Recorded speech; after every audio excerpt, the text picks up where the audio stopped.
a shocking new claim about the falling marriage rate is raising a lot of questions right now. A new study says the reason fewer people are getting married is because there's a shortage of, quote, economically attractive men. Ask this question all the time. You complain about men, but are you being the type of a woman that a man would want, right? Maybe in the instant when men are not thinking with their big heads and they're saying, oh, whoa, she's half naked, great, I'm going to go for it. Yeah. That might be what a man wants. But long term, that's not what a man wants. A man doesn't want a girl that's just going to be naked all the time and put herself out there available for every man to see.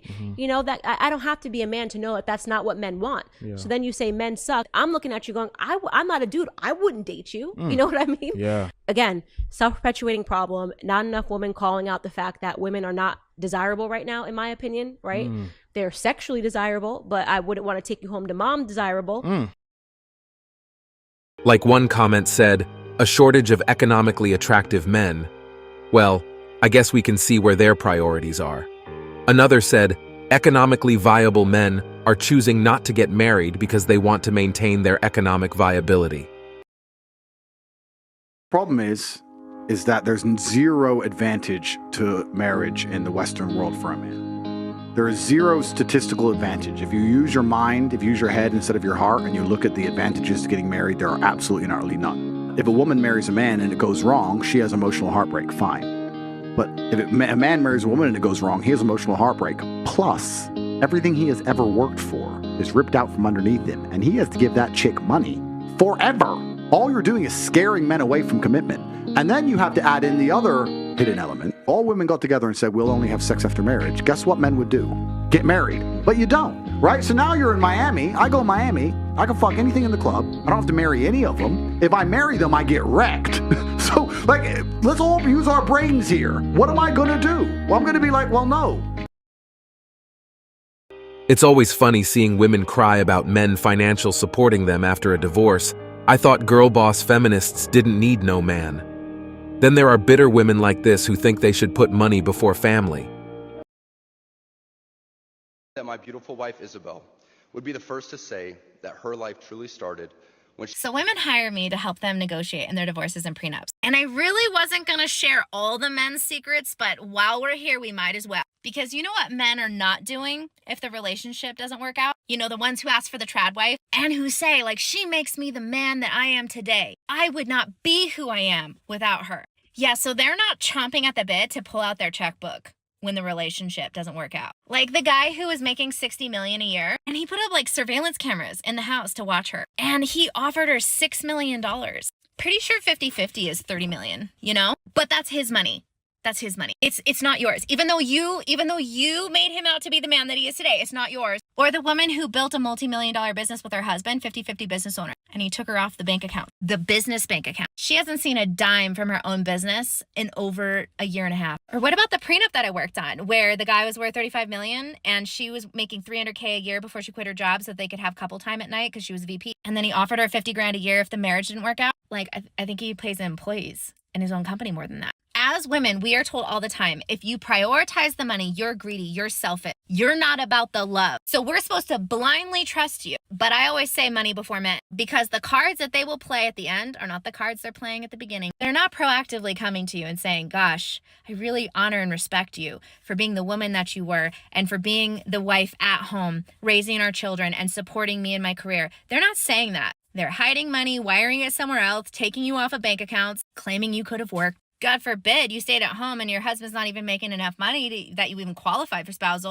Money before men means prioritizing your bank account. It means prioritizing your financial safety. It means de-risking the relationship choices that you're making, especially if you're going to be a trad wife. Because I can tell you, I have not seen one case, not one, where the woman talking to me is saying, Joanna, he just really wants to be generous and he really wants to make sure that I'm set up for life since I stayed at home and made him into the man he is today. I've never seen it happen. Money before men. Videos like these are funny because I don't have reason to believe your claims are more than anecdotal. If you're only talking to those who've had negative experiences, naturally, all your information will reflect that. To make sweeping generalizations about all men, you'd need statistically significant data to support your claims. You're using rage bait tactics with bad faith anecdotes. It's widely acknowledged that in most cases, men are the primary earners, and the women in their lives often didn't play a major role in their financial success. You mentioned that men aren't eager to pull out their checkbooks when a relationship fails, but who would? It's a failed relationship. When has it ever made sense to continue spending money on something that isn't working? Men who prioritize financial contributions should be prepared for the relationship to feel transactional rather than based on genuine interest. It appears you subscribe to this mindset as you explicitly state money before men. Women who prioritize money over the relationship are the reason why prenuptial agreements are a logical choice for men. Of course, even dudes have to take some responsibility sometimes. It's not always the woman's fault. Responsibility is responsibility. One could argue that for traditional men, if he expects her to stay home, she's contributing by taking on domestic responsibilities while he assumes financial responsibility, regardless of the relationship's outcome. She's forgone potential earnings for him, and if she's had his children, she's made even greater sacrifices. Often, women support and encourage men to succeed, both financially and in other aspects, through their words and actions. Being a homemaker doesn't make her financially worthless. Marriage is a contract that includes financial obligations. Take Mackenzie Bezos, for example, who received $38 billion in her divorce settlement. Some argued she didn't deserve it, but she absolutely did. She co-founded that business with him and played a significant role in its success, then gave it up to raise their children. Why should a man want to see the mother of his children and their offspring struggle financially just because the relationship didn't work out? He made a commitment to her and has a responsibility to their children. Men often express a desire for a stay-at-home mother until they have to shoulder the financial burden when the marriage ends. It's typically a man's neglect, infidelity, and other negative behaviors that lead to the end of marriages.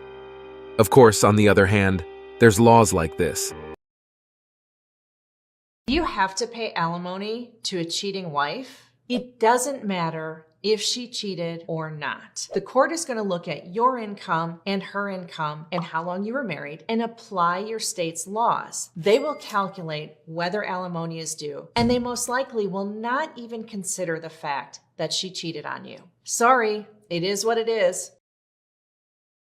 Why I think women are worse nowadays is we're bailed out. We are paid to leave marriages and we're paid to be single mothers. If you pay someone to do something, they're going to do more of it. They don't fear consequence. Yeah, and so when women, like men, and if men were paid to be single fathers, I'm sure there would be more. What? And so what happens is women, like, again, how do most relationships start? Situationships, and girls want to get the kid from the guy, and they want to get there's whole Reddit threads of women trying to figure out how to get a guy, get a guy's kid, and even this has been on national TV. This is how big this problem is, and it's because when women get on birth control, they say they're off of it, or they get in that situation because they want to get the top 20% of men.